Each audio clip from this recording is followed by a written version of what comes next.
Ah, the cars that we love to hate. The ones that, at first glance, seem destined to be the punchline of every automotive joke. But what if these so-called monstrosities were just misunderstood? What if there's more under the hood than meets the eye? Today, on Idealist, we're talking about the most hated, yet secretly awesome cars on the road. Stop the hate, people. Slap the like button down below, subscribe, and let's go!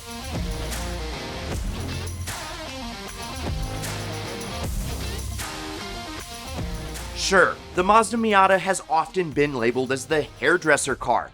Psh, as if that's even a bad thing. I mean, what's wrong with a hairdresser?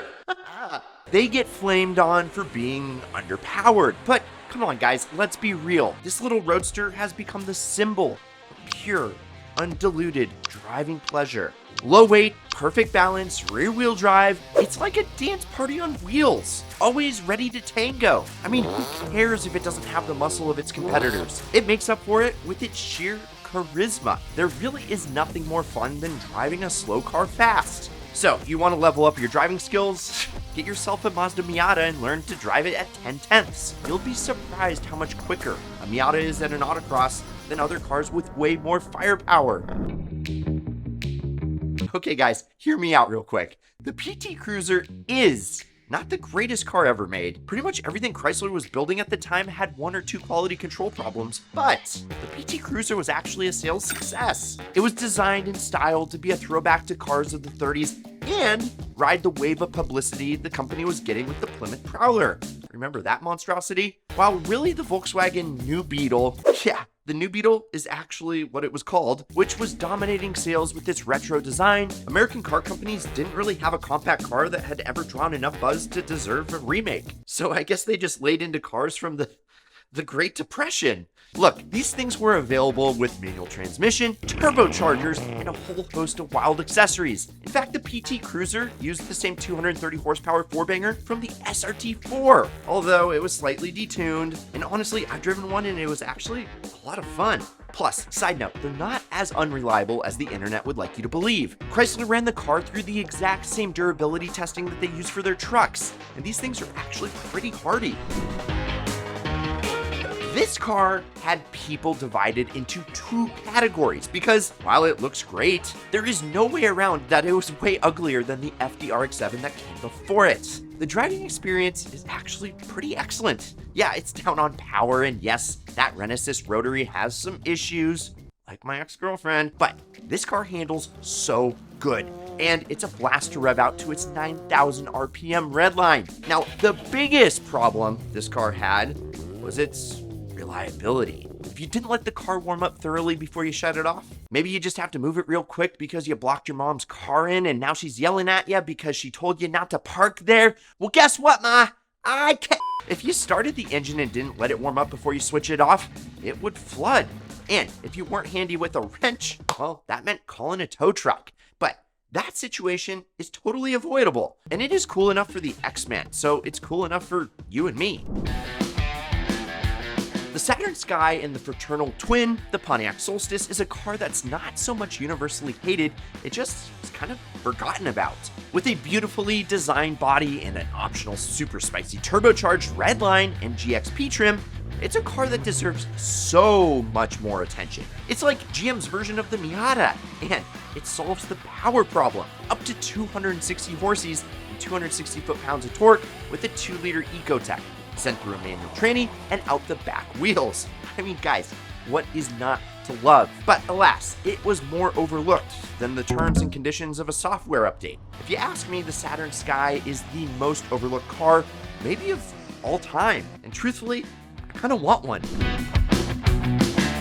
The Dodge Neon, guys. Now, while it's often bashed for its looks and potential build quality issues, it actually was a pretty solid little car. Sure, it might not win many luxury awards, but there's something to be said about the raw connected driving experience for a car in its class. It might not be as trouble-free as the Civic or the Corolla, but trust me when I tell you, it's more fun to drive.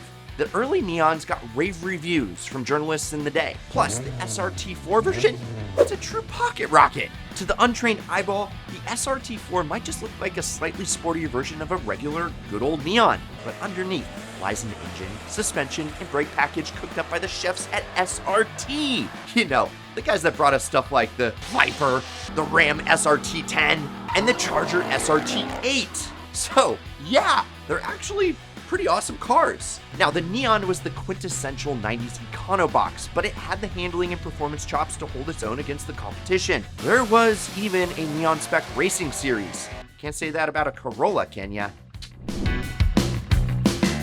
Half truck, half roadster, all personality. It's bizarre looking, but you may think twice when you see it because that thunderous V8 with convertible fun makes it an undercover joy to drive. This car makes literally no sense on paper, which is why it's secretly awesome. I mean, early models were a little down on power, yes, but in 05, Chevy dropped a 400 horsepower LS2 paired with a manual transmission. The Grand Tour just used an SSR on one of their adventures, and Richard Hammond liked it so much, he decided to keep it after the series was over. Although, he's done that a lot lately. Hasn't he, Trav? Yeah, didn't he do that for like the last 4 cars on the show? If there is one thing the entirety of the truck community can agree on, it's this. They hate the Honda Ridgeline. They hate it because of its unibody construction, its composite truck bed, and worst of all, its transversely mounted front-wheel drive drivetrain. Is it too soft to be a real truck? Maybe, but its refined ride quality, roomy interior, and unique features like the in-bed trunk make it a fantastic choice for the unconventional truck lover. Truth is, it will do most things most truck people would ever use their truck to do in a single day. And, well, guess what? It's a Honda, which means it's efficient and more importantly, super reliable. Look, if you work on a ranch or in construction and constantly need to haul big, heavy, awkward things around muddy dirt roads, this is not the truck for you. But if you need something that hauls a couple dirt bikes to a mountain or tows a jet ski, then the Ridgeline might actually be the ideal pick. Oh, the Prius. Yes, it is the poster child for eco-friendly drivers that plug up the left lane, and no, it won't set your heart racing. But the newest one? It's easy on the eyes, baby. The old one, though, not so much. But its fuel efficiency and reliability are legendary. Really, truly, a hybrid drivetrain makes the most sense for most people, especially if it's a plug-in. Because at that point, it has pretty much all the pros of a full EV with basically none of the cons. And the latest generation that Trav and I got to test this last year, not only does it look good, but it was actually decently quick and handled great. We were cooking on that highway. Don't hate on the Prius. It's an important car in the history of cars. You don't have to love the people that hog the left lane in them, though. I mean, there is no excuse for that. The Pontiac Aztek, Walter White's car and possibly the ugliest SUV ever made? Or is it? Its quirky design hides an incredibly versatile interior with unique features that make it a camper's dream.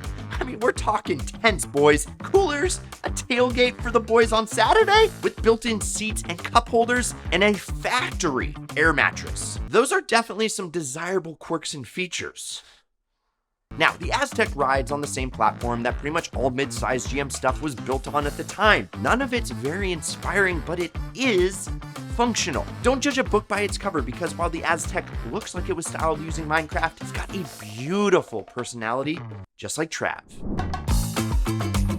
The H2, I mean, it's the symbol of excess and success. Yet beneath its controversial image lies a true off-road beast. If you're looking to conquer any terrain with authority, the H2 will not disappoint. There's a reason the developers put it in SnowRunner, okay? The H2 underneath it all is basically a beefed up Tahoe, and back in the day, it was the new hotness. It was like in every single hip-hop music video in the mid-2000s, just like the Escalade.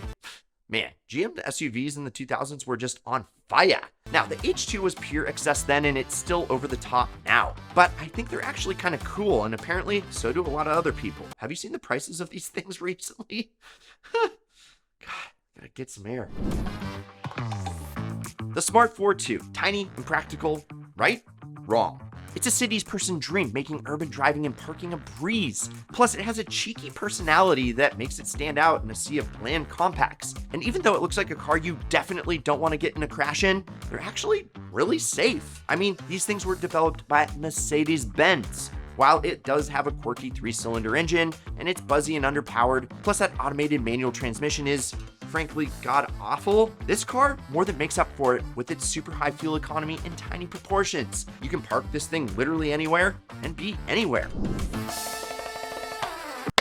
Oh baby! The Tesla Cybertruck has been making waves since the day Elon unveiled it to the public and broke that window. And even though looks are completely polarizing, if the truck can live up to everything Tesla promised, it's going to be a big deal. Because even though trucks like the Ford F-150 Lightning have pretty much flopped, Tesla, like it or not, is still the king of battery electric vehicles, and chances are the Cybertruck will be very, very, very good. Plus, you can get it with a matching freaking quad. I mean, how sick is that? I'm not sure it's the truck for me personally, but I think it's gonna be awesome when this thing finally hits the streets in sometime, hopefully in the next decade. I don't think it's fair how much negativity this truck has going for it before it has even had a chance to prowl the roads. That's all I'm saying.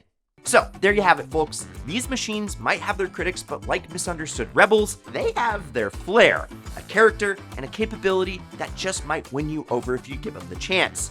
Or maybe not. Let me know down in the comments below. If you liked the video, smash the like button, subscribe, turn on that notification bell, and go check out this Ideal vid up here, or whatever YouTube recommends you watch next. I'm Brad, this is Ideal, and promise me one thing, keep living the Ideal lifestyle.